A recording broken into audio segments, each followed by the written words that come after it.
क्या अमर पंक्तियां कही दादा आपने, बहुत बहुत बधाई आपको इतनी सुंदर काव्य पाठ के लिए। इन्होंने माँ के ऊपर जो पंक्तियां कही हैं तो मुझे मेरी पंक्तियां याद आती हैं कि लिखता जाऊं यदि ता उम्र अगर फिर भी ना लिख पाऊंगा, कि लिखता जाऊं यदि ता उम्र अगर फिर भी ना लिख पाऊंगा, कलम थकेगा हाथ थकेगी पर ममता का छोड़ ना पाऊंगा। शुक्रिया तेरा है भगवान, शुक्रिया तेरा है भगवान जो तूने खुद से बढ़कर जग में भगवान दिया। सरल कहे अमर रहे माँ मेरी जिसने ममता का पावन सिया। तो बहुत सुंदर काव्य पाठ किया है आपको, बहुत बहुत बधाई।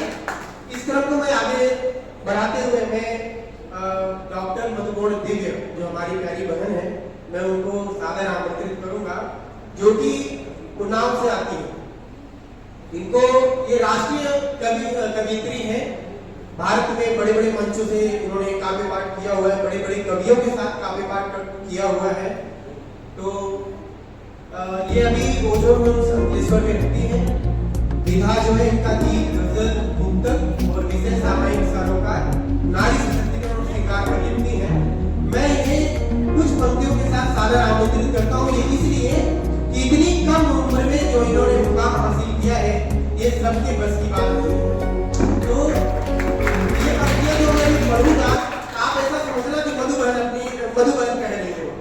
मैं पंक्तियां पढ़ता हूँ कि अभी तो जमीन से छलांगे लगी है, कि अभी तो जमीन से छलांगे लगी है, छूना तो पूरा आसमान बाकी है। बड़े दिल से लिखा है मैंने ये पंक्तियां कि अभी तो जमीन से छलांगे लगी है, छूना तो पूरा आसमान बाकी है। आप सभी जो साथ हैं तो सब संभव है, पर जीवन के ना जाने कितने इम्तिहान बाकी है।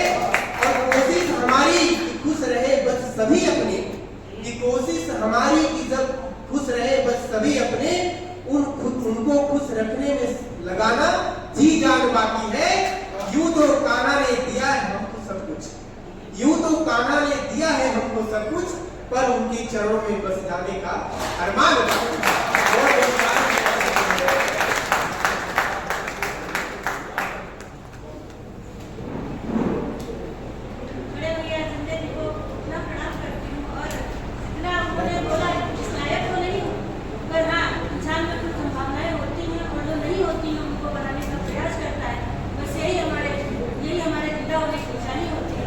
हर कोई बड़ा अपने को छोटा ही करता है। मुझे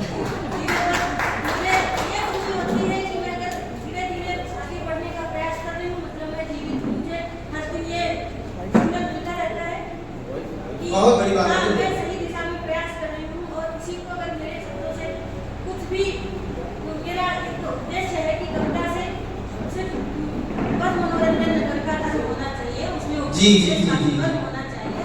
तो केवल मनोरंजन के लिए तो और विशालन बाकी है, पर साहित्य साधना वो है जो समाज की और परिवार की दिशा और दशा दोनों बदल देती है। बहुत बड़ी बात है, बहुत बड़ी बात। उसी दिशा में मैं एक अपना छोटा सा मुक्तक अपने बच्चे का लिखती हूँ। स्वागत है, स्वागत है। कि न मैं श्रृंगार लिखती हूँ कि मन मधुकर मचल जाए। क्या बात है, क्या बात है। मैं श्रृंगार लिखती हूँ कि मन मधुकर मचल जाए। न मैं अहंकार लिखती हूँ कि सब पल भर में जल जाए। क्या बात है, क्या बात है, क्या बात है, क्या बात है। बाकी नाम उड़ा देंगे, पर करना बाकी होता है। वाह, न मैं अहंकार लिखती हूँ कि सब पल भर में जल जाए। ये कविता सार्थक होगी उसी दिन सत्य कहती हूँ। ये कविता सार्थक होगी उसी दिन सत्य कहती हूँ। युवा पीढ़ी जो कविता से 10% क्या बात है, क्या बात है, क्या बात है।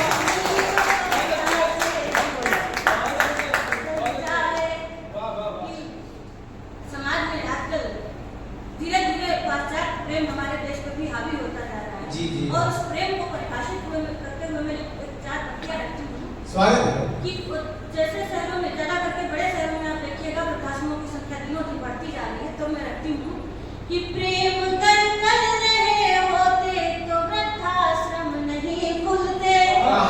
ये प्रेम नहीं हो सकता है, हवस हो सकती है। कि प्रेम कर रहे होते तो वृद्धाश्रम नहीं खुलते। प्रेम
स्वागत। वहाँ जब दिशा से हटके कुछ काम करने की कोशिश करते हैं तो कुछ ऐसा नहीं है कि हाँ जब तारीफें मिलती होंगी पहले अवरोध भी लगते होंगे। जी, तो जी। वहाँ से मैं लिखती हूँ कि है फिक्र किसी को यहाँ एक छत्र राज की। आहा। अभी राजनीति का माहौल चल रहा है आपको अच्छा है। कि है फिक्र किसी को यहाँ एक छत्र राज की, चिंता सता रही कहीं श्रृंगार साज। वाह वाह वाह वाह, क्या बात है, क्या बात है। चिंता सता रही कहीं श्रृंगार साज की, हम शारदे की पुत्रियां पोथी लिए फिरे। वाह। हम शारदे की पुत्रियां पोथी लिए फिरे, हमको तो खाए जा रही चिंता समाज। क्या बात है, क्या बात है, जिंदाबाद है, जिंदाबाद।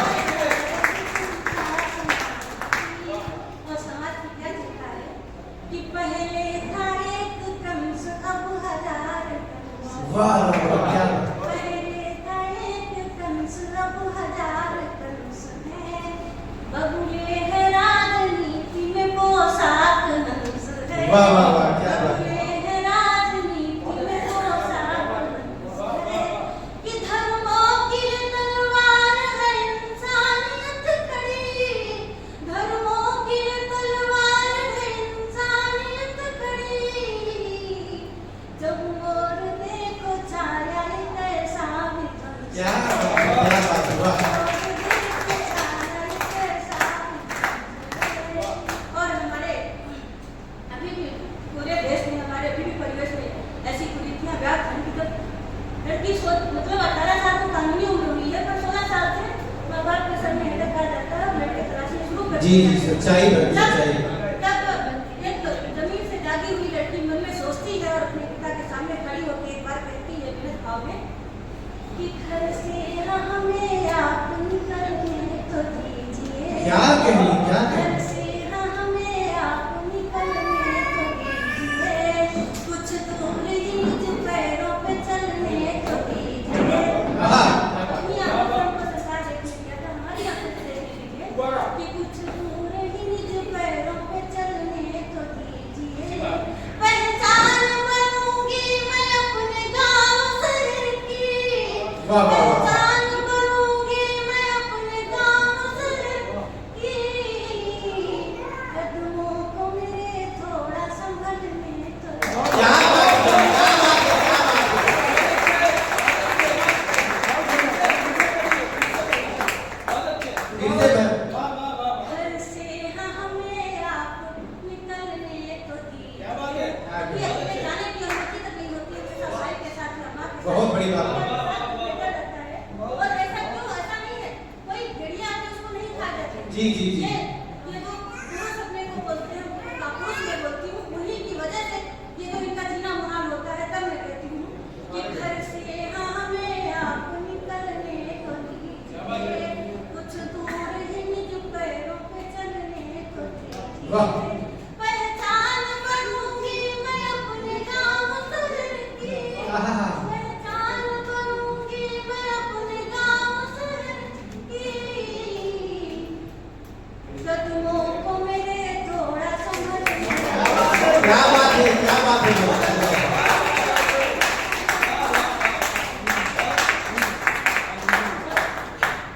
भैया एक दिशा से हटके थोड़ी एक छोटी सी घटना मैंने रखी थी। स्वागत है। आगे